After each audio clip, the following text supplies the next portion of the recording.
চারজনের মধ্যে সব থেকে ছোট মেয়ের নাম ফাতেমা রাদিয়াল্লাহু তাআলা আনহা। নবীর ছোট বেটির নাম কি? নবীর ছোট বেটির নাম কি? ফাতেমা রাদিয়াল্লাহু তাআলা আনহা। এটা হলো কি হযরত আলী রাদিয়াল্লাহু তাআলা আনহুর স্ত্রী, আর একদিক থেকে আলী হলেন কে নবীর কাকাতো ভাই। 6 মিনিটে এবার আপনার কাছে এসেছেন দেখা করার জন্য, কিন্তু চাহিদা বলে যেমন আপনার বেটিরা আপনার কাছে চাহে, আপনি একটা মোবাইল দেন, আপাজি একটা ছাগল দেন, আপাজি একটা মুরগি দেন, আপাজি একটা গরু দেন, আপাজি এই দেন ওই দেন, মিটকেস দেন, গদরেজ দেন, চাহে কি চাহে না? তা আল্লাহ নবীর ছোট বেটি ফাতেমা রাদিয়াল্লাহু তাআলা আপনার কাছে চাইতে এসেছেন, চাইতে এসেছেন।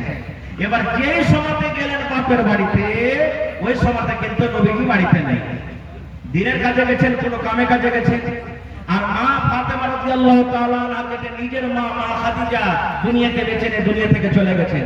বাড়ি থেকে আছেন আল্লাহ নবীর আরো একজন স্ত্রী মা আয়েশা রাদিয়াল্লাহু তাআলা আনহা, এটা হলো ফাতেমার সতার মা, বাড়িতে আছে। ফাতেমা এলেন, আসার পর বলছে সতার মাকে, মা আয়েশাকে, কি মা আব্বা বাড়িতে নেই? বলছে না রে বেটি, তোমার আব্বা বাড়িতে নেই। কোথায় দিনের কাজে গেছেন বা কোন কাম কাজে গেছেন, আশপাশ বহে আছে। কি কথা বল, তোমার আব্বা আসবে তখন আমি বলে দেবো। তো মা ফাতেমা বলছেন না, আব্বা আসবে তখনই বলবো। এই আমার মায়েরা খালারা শোনেন, স্বামীর প্রতি মহব্বত ভালোবাসা কি জিনিস দেখেন। এবার মা ফাতেমা দেখলেন যে আব্বা বাড়িতে নেই, আর বললেন না যে ঠিক আছে মা, 1 ঘন্টা দাঁড়ায় 2 ঘন্টা দাঁড়ায় আরাম করি, আব্বা আসবে তখন দেখা করে যাবো। না, তখনই নিজের স্বামীর বাড়ি চলে গেলেন। না থাকবো না আব্বার বাড়িতে, আব্বার অপেক্ষা করবো না, আমি নিজের স্বামীর বাড়িতে চলে যাবো। কে জানি আমার স্বামীর পানির দরকার হবে, খাবারের দরকার হবে, কি আমার দরকার হবে, কখন কোন জিনিসের দরকার হয়ে যাবে, আমার স্বামী আমাকে খুঁজবে, আমি সঙ্গে না থাকলে আমার উপরে রাগ করবে, তখনই চলে গেলেন। আহা হা। আর এখনকার দেখেন মা খালারা যদি বলে যে এ আব্দুল্লাহর মা কি হয়েছে, কি বলছে আমার মাকে একটু দেখতে যাবো, যাবো আর আসবো, যাবো আসবো যদি কহে যায় ভাই 1 দিন হয়ে যায়, 1 দিন বলে যায় তো 5 দিন হবে, মানে এরকম কিছু বুঝবে না স্বামী কি জিনিস। এবার চলে গেলেন ঘুরে, নবী আমার সন্ধ্যেবেলাতে বাড়ি এলেন। যখন নবী আমার বাড়ি এলেন, মা আয়েশা রাদিয়াল্লাহু তাআলা আনহা এবার নবীকে বলছেন, ইয়া রাসূলুল্লাহ, আল্লাহর নবী গো, ফাতেমা আপনার সাথে দেখা করার জন্য এসেছিল। আপনার কলেজার টুকরা ফাতেমা, আপনার ভালোবাসা বেটি ফাতেমা আপনার সাথে দেখা করার জন্য এসেছিল গো নবীজি।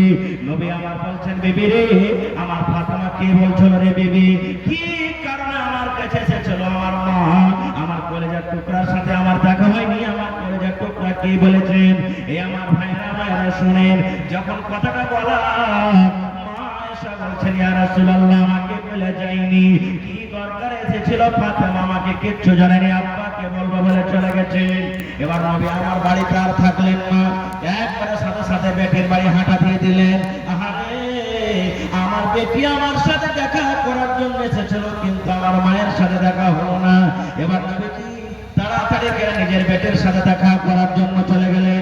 এবার রাত কিন্তু হয়ে গেছে, এবার হযরত আলী এবং ফাতেমা তারা বিছানায় কিন্তু শুয়ে গেছে। এবারে নবীজি দুয়ারে ডাক দিয়েছেন, ফাতেমা ও আলী, তোমরা কে বাড়িতে আছো? কারণ আল্লাহ বলেন, নবী বলেছেন, বাবার বাড়িতে যখন তুমি ঢুকবে, তুমি পারমিশন নিয়ে নাও, ইজাজত নিয়ে নাও, তোমার বেটির বাড়ি হোক, আমার বাড়ি হোক, তা তোমাকে অনুমতি নিয়ে যেতে হবে। নবীজি দুয়ারে দাঁড় হয়ে বলছেন, ফাতেমা তুমি কে বাড়িতে আছো? মা আলী বাবা তুমি কি বাড়িতে আছো? যখন আব্বার কথা শুনলেন, ফাতেমা বলছেন, আব্বা আমরা বাড়িতে আছি। নবী বলছেন, আমার জামাই আলী কই? বলছে, আব্বা গো, আপনার জামাই আলী বিছানায় শুয়ে আছে।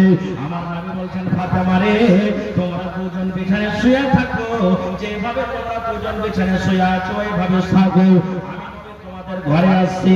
মা ফাতেমা বলেন, এবার আমার আব্বাকে আসার অনুমতি দিয়ে দিলাম। এক পিছনে আমি আর আলী সীতা আছি, এক সাইডে আমি সীতা আছে, এক সাইডে আমার স্বামী আলী সীতা আছে। আমাদের দুজনের মধ্যখানে আমার দয়ার নবী আমাদের দুজনের মধ্যখানে এবার বসে গেলেন। বসে যাওয়ার পর সহজে বলছি, বন্ধুরে, এবার নবী বলছেন, ফাতেমা আমি নাকি শুনলাম রে মা, তুমি আমার সাথে দেখা করার জন্য গিয়েছিলে। ফাতেমা তুমি কি দরকার আমার কাছে গিয়েছিলে মা? কি তোমার দরকার ছিল?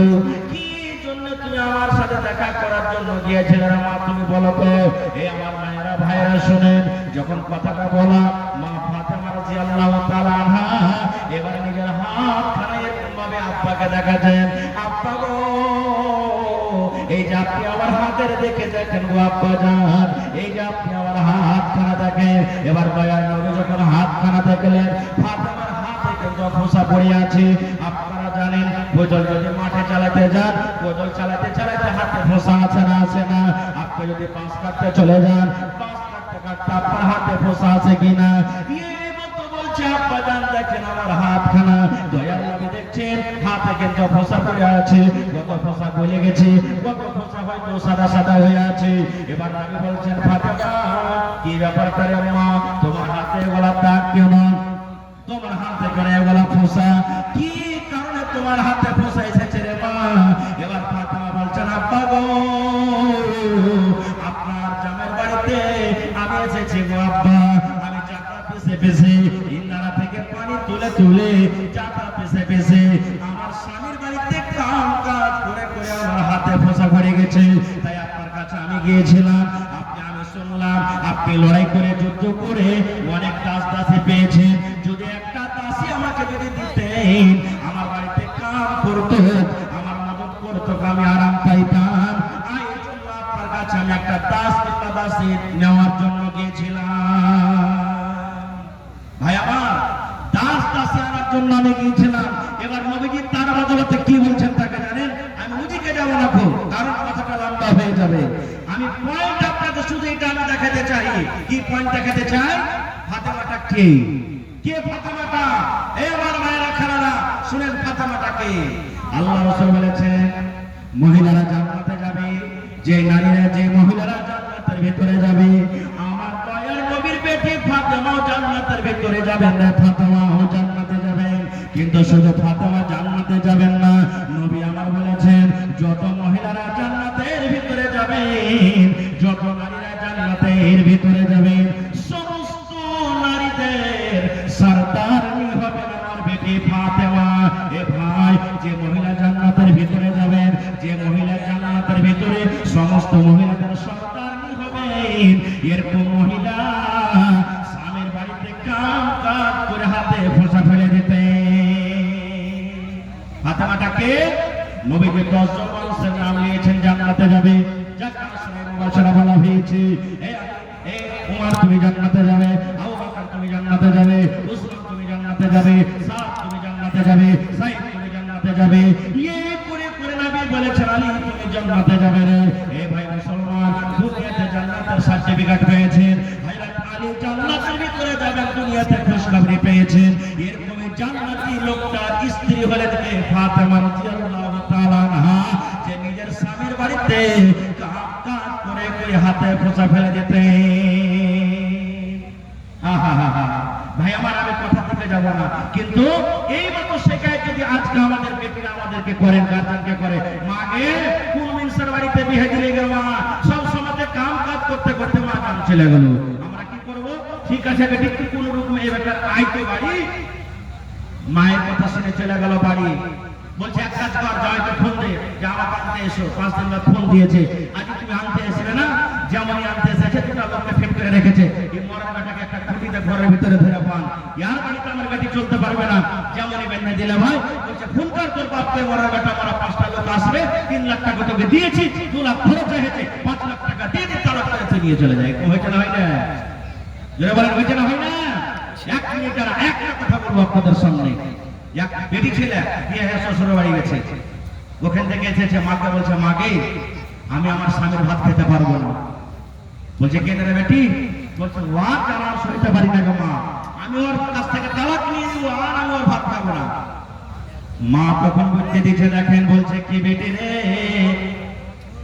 একটা কাজ রে বেটি, তুই তালাক নিস না, কিন্তু একটা কাজ তুই কর। বেটে বলছে কি গে মা? বলছে বেটি রে তোকে আমি জোহর দিয়ে দিচ্ছি রে মা, জোহর বলছেন বিষ খেলে মানুষ মরবে না, মরবে না।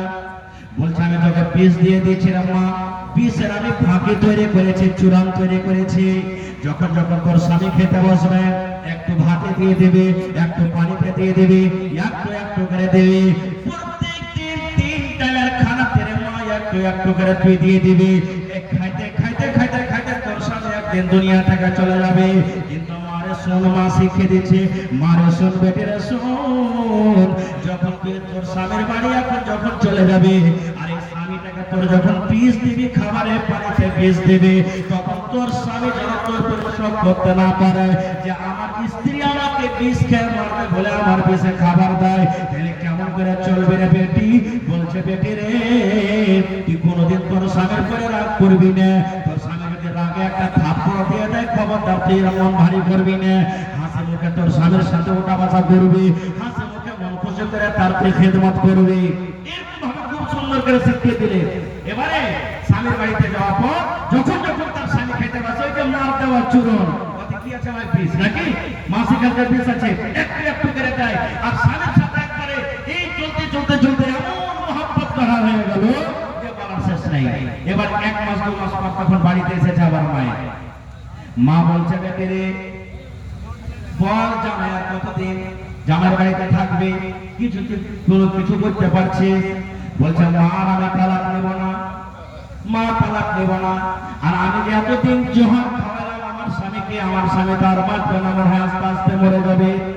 বেটির কথা শুনে মা বলছে, বেটি রে কেমন কথা বলছিস, তুই যা বলছিস আমার ভাত খেতে পারবো না। বলছে মাকে, আমার স্বামী এখন আমাকে এত আদর করে গো মা, অফিস থেকে আসে তাও রাগে না, দোকান থেকে আসে তাও রাগে না, মাঠ থেকে আসে তাও রাগে না, মাকে আগেকার মেজাজটা তার পাল্টে গেছে গো মা, এখন আমাকে খুবই ভালোবাসে, খুব মহব্বত করে ভালোবাসে, এই জন্য মা আর তাকে আমি বেশ দেবো না মা, কিন্তু আমি যে এতদিন ধরে মাস 2 মাস ধরে একটু একটু করে তাকে বেশ খাইয়েছি, মা কেমন করে এখন কি করবো? স্বামীকে যদি আমি বলতে চাই যে তোমাকে আমি বেশ খাওয়াচ্ছি, তবে এই মহব্বত ভালোবাসাটা আবার ভেঙে যাবে। মা একটা মুচকি হাসি দিয়ে বলছে, এরে হতভাগা দাদা, তোদের মহব্বত ভালোবাসাকে গাঢ় করার জন্য মা আমি একটা সামান্য চূড়ন দিয়েছিলাম রে, ওই চূড়নে কিন্তু বিষ কিংবা জহর ছিল না। নারে তাকবীর! হবে না, হতে পারে না, আমার নবীর সাথে কারো তুলনা হয়নি, হবে না, হতে পারে না, আমার নবীর সাথে কারো তুলনা, আরে তুলনা তো দূরের কথা, ছায়া মিলে না, হয়নি, হবে না, হতে পারে না, আমার নবীর সাথে কারো তুলনা। ইউসুফকে দেখে যারা আঙুল কেটেছে, তারা কি আমার নবীর রূপ দেখেছে? আরে দেখতো যদি কেটে দিত কলিজা খানা, হয়নি, হবে না, হতে পারে না, আমার নবীর সাথে কারো তুলনা। নারে তাকবীর! ইচ্ছা ছিল ভাই এই বিষয়ে নিয়ে আলোচনা করবো 1 ঘন্টা, কিন্তু সময় খুব কম। আল্লাহ হায়াত রাখেন, এই বিষয়ে নিয়ে আবার এলাকাতে যদি আছি জি, তো কোনদিন ইনশাআল্লাহ শোনাবো। আমার পরে আব্দুল গাফফার সাহেব চলে যাবেন, একবারে খুব তাড়াতাড়ি চলে আসবেন, এই জন্য আপনারা লেট না করে একবারে 15 থেকে 20 মিনিটের মধ্যে আমাকে চুপচাপ করে এই মাদ্রাসার জন্য করার জন্য আপনারা নিজের দানটাকে দিয়ে দেন ভাই। আজকে আমি এই জায়গাতে প্রথম নতুন এসেছি, এলাকাতে হয়তো আশেপাশে এসেছি, ঠিক করে এসেছি, এবার মাদ্রাসা আসবাব নিয়ে আসে, তো তবে আজকে দেখি কোন আল্লাহর এক বান্দা আছেন কোরআনের জন্য 30 পারা কোরআন 30,000 টাকা একটা লোক দান করবে, 1 পারা কোরআনের দাম 1,000 টাকা। দেখি কোন আল্লাহর বান্দা এরকম আছেন 30,000 টাকা দান করতে পারবেন? দেখি কোন আল্লাহর বান্দা আছেন এলাকাতে 1 কাঠা কিংবা 1 ডিসমিল জমি এই কোরআনের জন্য মাদ্রাসার জন্য দান করতে পারবেন? দেখি কোন আল্লাহর বান্দা এরকম আছেন মাওলানা মাদ্রাসার জন্য দেখছি টিনের বাড়ি আমি 1000 ইট কিংবা 1000 ইটের দাম আমি দিয়ে দিলাম, মাওলানা আমি 1 গাড়ি 170 ফিট কিংবা ফিটের দাম দিয়ে দিলাম, মাওলানা 1 কন্ট্রো রডের দাম দিয়ে দিলাম, কিংবা 170 আমি বালুর দাম দিয়ে দিলাম। দেখি কোন আল্লাহর বান্দা আল্লাহওয়ালা কোরআনের সাথে মহব্বত करने वाला